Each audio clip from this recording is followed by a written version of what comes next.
What's up, guys? Welcome to the first episode of Comic Talk, a show where I give you a list of upcoming comic books and tell you how much I love them or hate them with a little bit of fact thrown in there. Today we have a lot to talk about in oh so little time, so let's get going.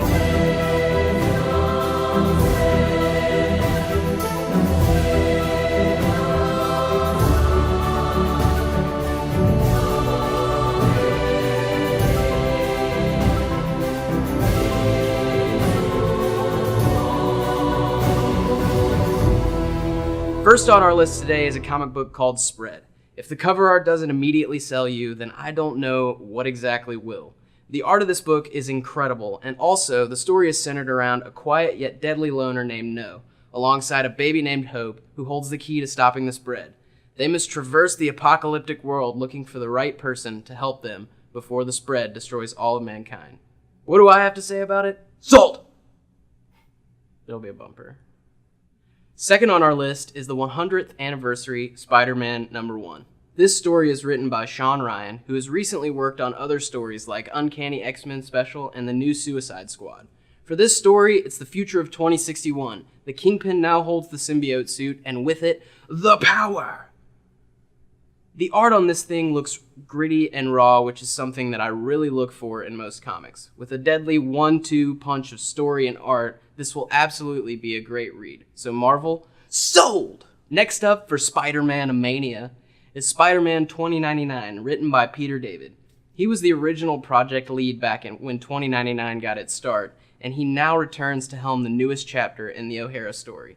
Stuck in the past of 2014 by his father, the founder of evil corporation Alchemex, Miguel O'Hara has a chance to stop its evil before the legacy is fully formed. I should be honest and say this is not my favorite type of art, but that aside, the story is really interesting and it demands a good read-through. Also, for the collectors out there, there are some pretty sweet-looking variants to pick up at your local comic outlet. Moving on to DC's newest edition, Grayson #1, written by Tim Seeley and Mike Janin. Here we see Dick Grayson, former sidekick, superhero, and dead man. Now, an agent of Spiral? Cover art looks hip and fresh. A lot of comics are going with this type of modern retro cover nowadays, which can be cool, but also it's a little bit weird.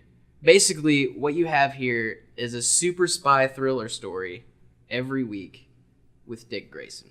So, yeah. All in all, this could be cool. I will be snagging one as per my collector comfort. But other than that, not something that I'm usually interested in. So DC,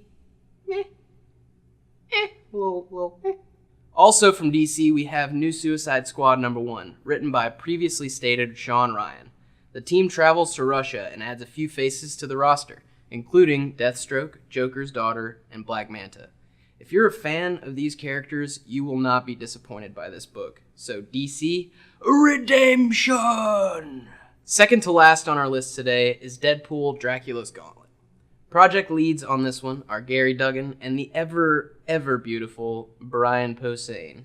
These guys deliver week in and week out with a great story that always stays faithful to its character. This story was actually originally a Marvel Infinite comic in which Deadpool must transport a package for Dracula.